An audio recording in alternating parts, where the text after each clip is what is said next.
Welcome to the Global South Hub podcast. I'm Bethlehem Atfield, the Community Engagement Coordinator, contributing writer, and host of this first episode. The Hub is a news and resource site. It shares and connects the voices of scholar activists, researchers, policymakers, and practitioners, as well as anyone interested in the Global South, diverse countries, culture, politics, and history. Today's program explores whether higher education, including a PhD, is an unrealistic dream for middle-aged women. Just before my twin daughters went to university, one of them noticed my anxiety about becoming an empty nester and suggested I get a dog. She must have sensed that I believed a woman's life is more fulfilling when caring. And she's right. There is even a scientific hypothesis about how women's longevity is related to their caring duties. I'll discuss this further later. Although I felt anxious at the time about the children leaving home, I was also eager to embrace a new chapter in my life where I could extend my caring to a wider sphere, perhaps towards society, culture, and literature. These are some of the things I care about. That is how, at the age of 50, I started a PhD research exploring literature in African indigenous languages and challenging the ways it had been undermined. The research journey was at times daunting, but mostly exhilarating. When I tell women my age about what I was doing, some look wistful and admit that it had once crossed their minds, but there's always a but. How do you manage it at this age? A couple of them admitted to feeling exhausted all the time, battling with mood swings and mind fog. I know what they are referring. It is something related to menopause, which I myself had gone through.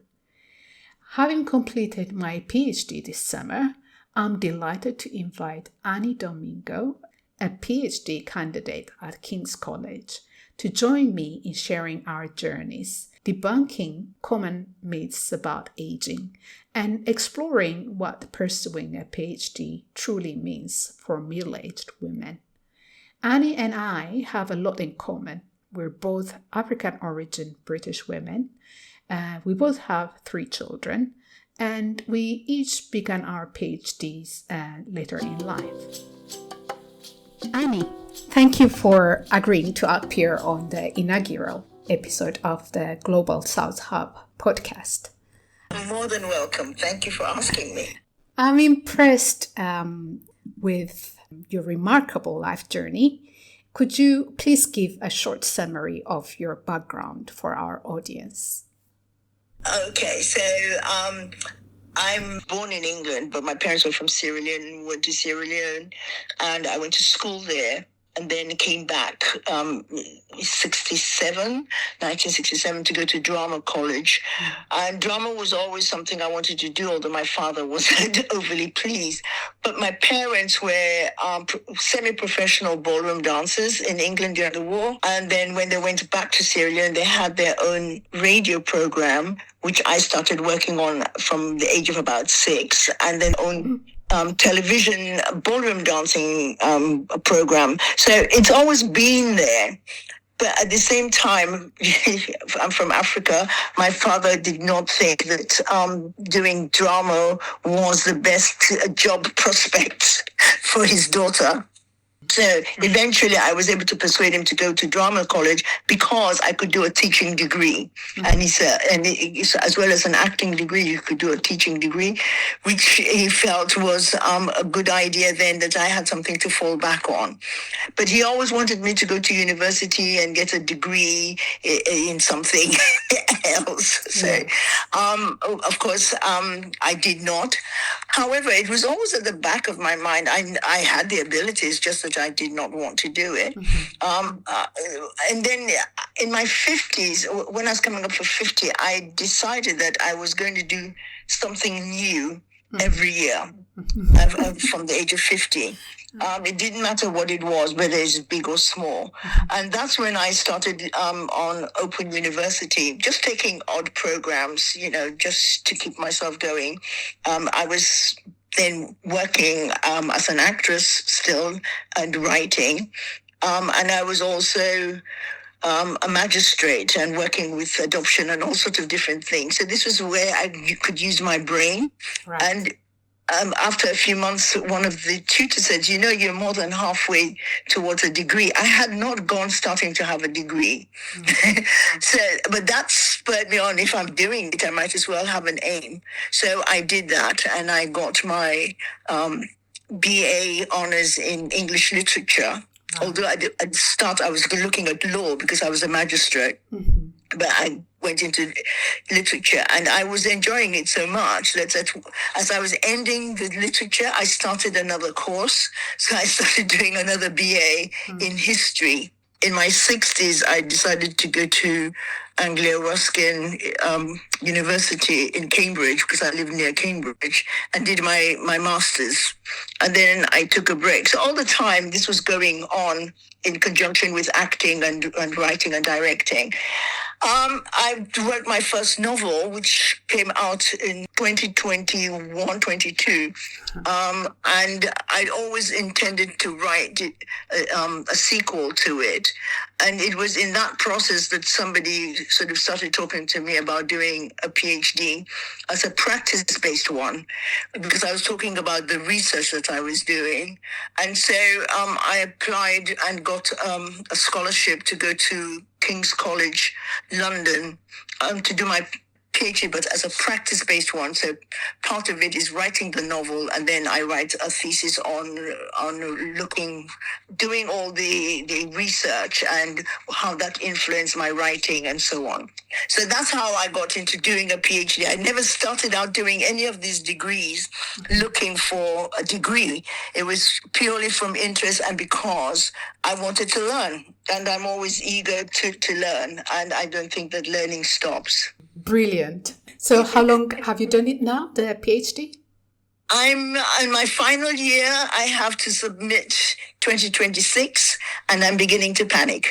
Oh, no, it will all come together. Don't you worry about it.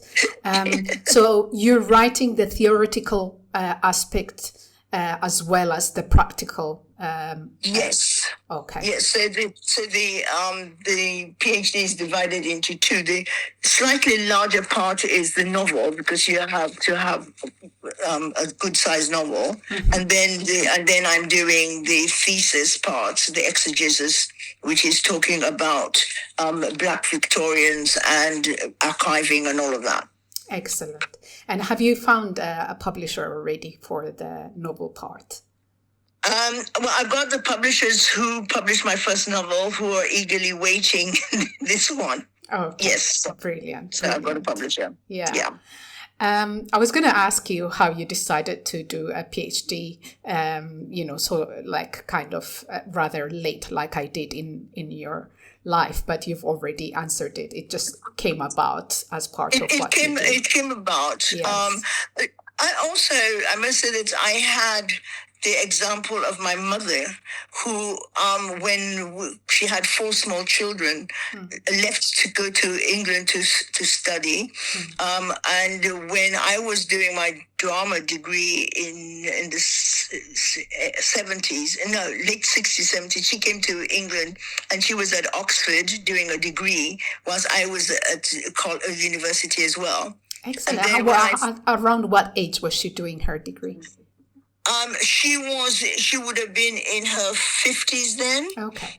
And then when I finished, She was in her late 50s and she went to Durham and was doing another degree there when I first started work. So in my family, I knew that you could go on whichever age and to study and to work. She was working well into her 70s and she used to be a principal of a college in Sierra Leone. So to me, it did not seem strange that at any time I could pick up education again, because I saw my mother pick it up 3 different times and do a degree, then get on with children or whatever and working, and then go back into academia.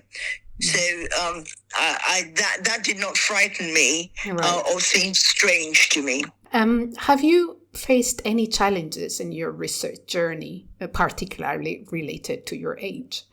No, not really. I did to start with, because I was going to do a PhD earlier on, when soon after I finished my master's, and then I found that sort of there was a whole thing about, then I was in my 60s, and they were not overly keen on giving. I could get a place, but not to get a grant or a scholarship to do it. As I wasn't desperate to do it, I thought, I'm not going to spend that money when I could do other things until I really want to do it, you know. So when this one came up, one of the first things I inquired was about whether there was a barrier in age, because I didn't want to spend all that time and then find out that because of my age, things were not going to go any further. Yeah. For me, I remember during my first year, I struggled with systematically analyzing the existing literature I had read about for my research. I had to take a few courses, including one on academic writing. And amid these adjustment issues, I was also dealing with menopause symptoms, for which I had to seek medical assistance. However, overall, the PhD journey helped keep my mind sharper. It made me more resourceful and assertive, encouraging me to take initiatives I might have hesitated to pursue otherwise. I don't know, Annie, if you heard of the grandmother's hypothesis. It is an evolutionary theory suggesting that women's longevity increased in hunter-gatherer societies because older women who stopped reproducing or who were in menopause stayed relevant in their communities by caring for their grandchildren or the children of younger women in the community. Similarly, for older women today, I think staying mentally and physically active is bound to help us counteract the natural effects of aging. On the other hand, society benefits from the wisdom, resourcefulness, and the unique leadership qualities of older women, what they can bring, the different perspective they bring to the table, right? What I have found out there is that I am working with a lot of students. With the PhD, you don't work in close harmony with others, but you do have contact with them. And most of them are this age of my grandchildren, not even my children. And is that, I mean, how is the interaction? Do you find it a bit surreal? Is it fine? It does make me, it makes me laugh because they all seem so young. And, you're sitting there doing some work and somebody comes up to you and says, Annie, can I ask you a question? And you find out that they want to talk about their boyfriend breakup. So I'm there sort of giving advice. But then it happens in the same way in the theater when I'm working in the theater. I have a lot of times you're working with much younger people. And so you get into that point where some of them call me Auntie Annie or Miss Annie or Auntie. Do you mind? I do not mind at all. I love it, actually. Some people seem to mind. I don't. I think that for me, I think it's because of the African culture. Yes. Exactly. Yes. And it shows a kind of, it's not so much to do with respect. Respect has to be earned, but it shows a recognition that you have more experience than them. Exactly. And that, you might just have some knowledge, something that they might not have, and I always say to them, look, I'm learning as much from you as you're learning from me, because, it works well when I can't do something on the internet. I say, oh, come on, you young people, you know how to do this thing. Yeah, kind of compliment. You're still teaching, aren't you? Yes, I'm still lecturing. I teach. I also direct shows, and I still act. So I'm busy. I mean, this is supposed to be a full-time PhD, but somehow I sneak out times to do some of the things I want to do, if it's possible. I mean, that is going to slow down tremendously as I come towards the end of it. But I think that going off and going to see shows, going to a lot of lectures, going to conferences is all part of building your background to what you want to write. Right. First time we met and we kind of broached on the subject of ageism, you mentioned wait until you hear about the acting profession and ageism in that profession. So is it more prominent there, I guess? I think it varies which section you're in, because when you're young and you're busy, and then you get to that middle bit where they never know what to do with you. And then as you get older, you get some of the older parts, but there are not as many of those. However, having said that, more and more people are writing for parts for older women, especially. Men don't seem to have as much problem. They seem to be able to keep on going no matter what their age is. But I think that there's come a time now where more and more people are respecting the older actors, older actresses, and there are not a lot of parts, but there are some parts. Because for a long time, the kind of parts that they gave older women were usually a nurse or somebody working in a home, or they didn't see them as going to be the doctor or the lawyer or somebody high-powered. Now they're beginning to see that Black older women have a lot of power, and those kind of parts are being written now. And also, it's easier for us to write for ourselves now. If you go, I know at least 3 Black older actresses who are doing one-woman shows. So, or 1 or 2 people. So, if it's not there, we can write our own. Moving on the topic of universities, currently some universities in the global south are aiming to decolonize higher education and encourage researchers to focus on using data derived from lived experiences and finding local solutions instead of Western theories. But then on the other hand, I've also noticed that some universities are less principled and seem more focused on profit, offering a PhD to those who seek it as a vanity project rather than out of a genuine passion for knowledge or problem solving. Yes. What do you think about this paradox? It's a difficult one because I think that for a long time, getting an honorary doctorate, for example, was a recognition of all the work that you had done within society. And it used to be also in the academic world.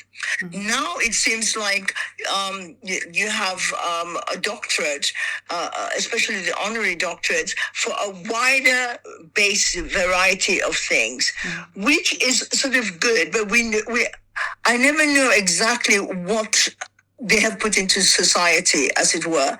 Having said that, I do have an honorary doctorate, but which I hardly ever use, because there's a part of me that thinks that maybe I have to earn it in a different way. I do use it when it's necessary, but I think that when I finish and I've got my one that I've worked 4 years hard labor for, I would feel a bit different for it.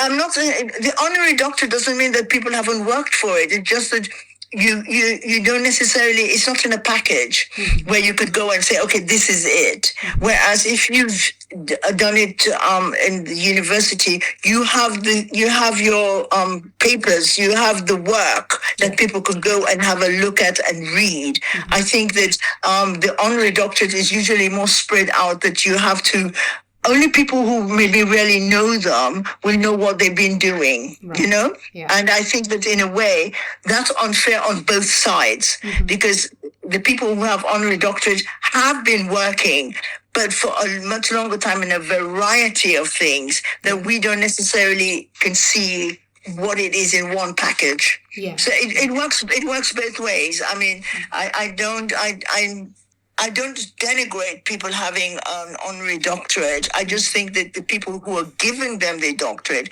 have to be more aware that your public might not know why, and we need to have some kind of way. I mean, if you think about something like the Nobel Prize, we could go back and say this: they wrote this book, they did this, they did that. That's why they've got that Nobel Prize. I would like to see the work that the people have done that earns them that doctorate.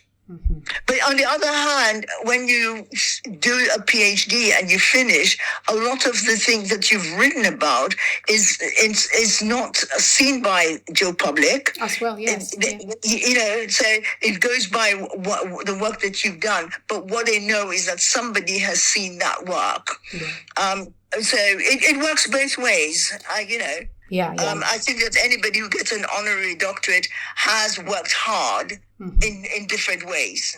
Right. Yeah. It's mostly in recognition of a special or like years of excelling in whatever they're doing, something. Exactly. Yeah. I worked as a magistrate and worked for adoption and fostering, and I don't have a paper to show that they could follow, but that's why I got an honorary doctorate. But that's people who know that I put 30 years of work into it.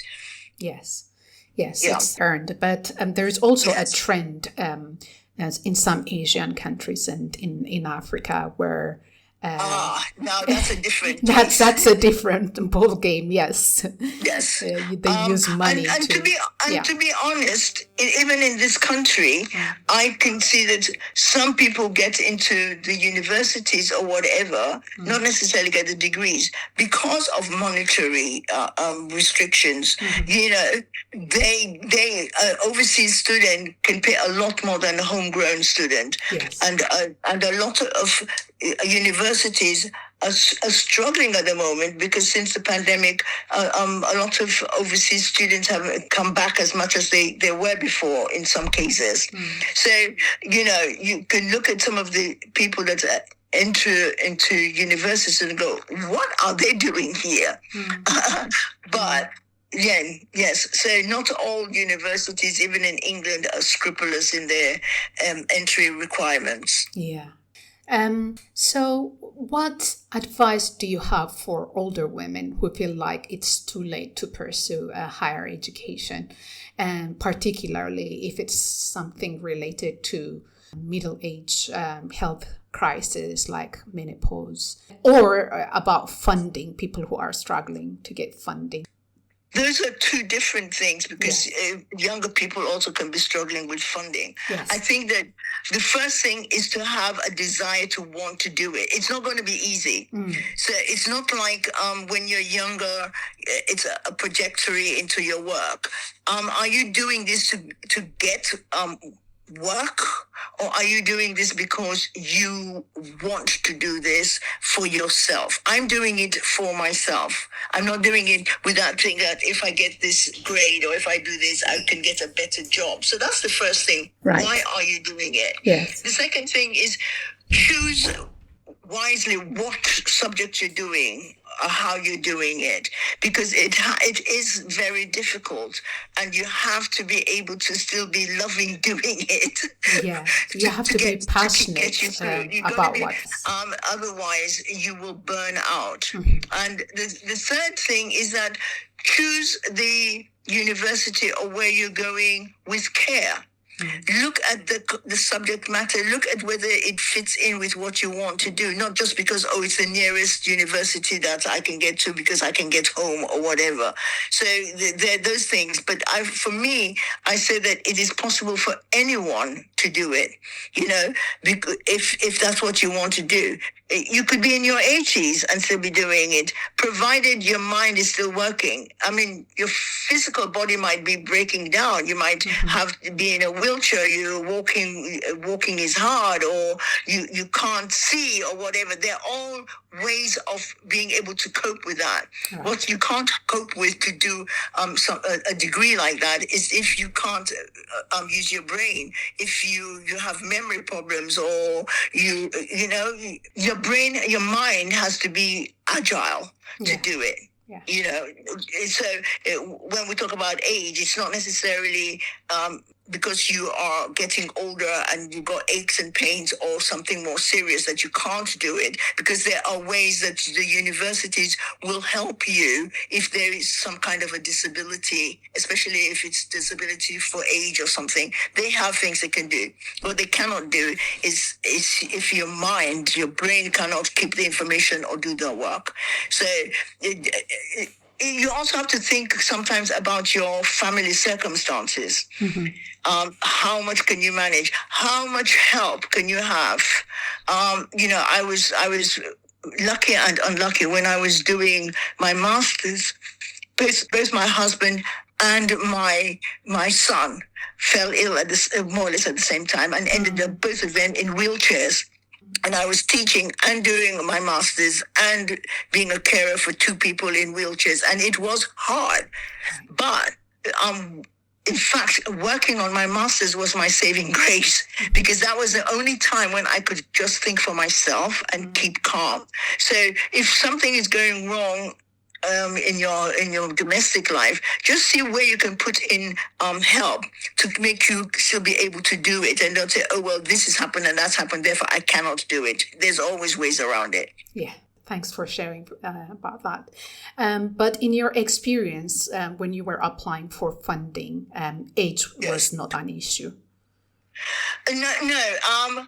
I think that also it's to try and find the right grant or where you're going to apply for. One of the reasons why I went for it was because at least two people contacted me, because they knew that I tried to do it, do a PhD before, and there was this age thing, and they contacted me, and I'm on the Harold Moody Scholarship at King's, which was set up specifically for Black and brown people who want to do the PhD. It didn't matter about the age. No. It mattered that, you were Black or brown, single mother or not. It doesn't matter. Mm-hmm. Because Harold Moody was a Black doctor who trained at King's. Mm-hmm. So a lot of that scholarship is for the medical side, but they had two for the arts and humanities in that department. And there are nowadays some other universities that do have scholarships for specific things. It might be for people under 30 or single mothers or Black and brown people. So it's to look around and see what kind of grants there are. And then you have the other grants that anybody can apply for. But that means that there's a lot of people. There are lots of people looking for the same grant. Whereas if you can find one that is more specific, you have fewer people applying and therefore more chance of getting a grant. Brilliant. Thanks once more for your time, Annie. I truly appreciate not at all. this inspiring and heartfelt discussion. I've enjoyed it. Thank you. Okay. Thanks for listening to the Global South Hub podcast. I hope you enjoyed this discussion. Do get in touch in the Hub's social media if you have any comments. Until next time, goodbye.